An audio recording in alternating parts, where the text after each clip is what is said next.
The old Victorian house stood on a windswept hill overlooking the churning grey sea. Locals whispered it was haunted, that the cries of children could be heard on stormy nights, echoing from the empty nursery. I, of course, scoffed at such superstition. I was a rational man, a skeptic, until I inherited the house from a distant relative I'd never met. The house was eerily silent, an unnerving stillness that pressed down on me. Dust motes danced in the weak sunlight, filtering through the grime-coated windows, illuminating the faded grandeur of the decaying rooms. The nursery, however, was different. It was colder, the air thick with an almost palpable sadness. A single, antique rocking horse stood sentinel in the center of the room, its painted eyes seeming to follow my every move. That first night, I heard it.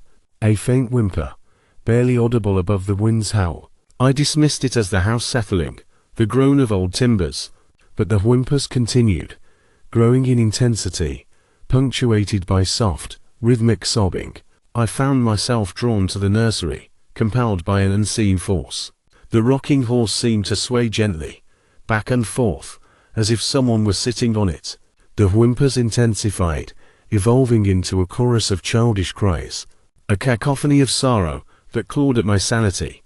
Then, I saw them, not clearly, but in the periphery of my vision, fleeting glimpses of small, pale figures, their forms distorted and hazy like wisps of smoke.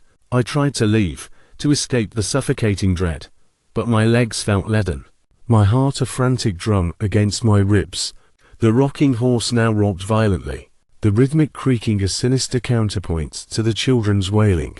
One of the figures, clearer now, reached out a tiny hand, its touch icy cold against my skin. I screamed, a raw, desperate sound lost in the howling wind. I fled the house, running blindly through the storm, the chilling cries of the children echoing in my ears. I never looked back. I sold the house the next day, but the whispers, the sobs, the icy touch, they still haunt me to this day. Sometimes, late at night, I think I can still hear them, the mournful cries of the children, rocking back and forth, forever trapped in the shadows of that dreadful Victorian house.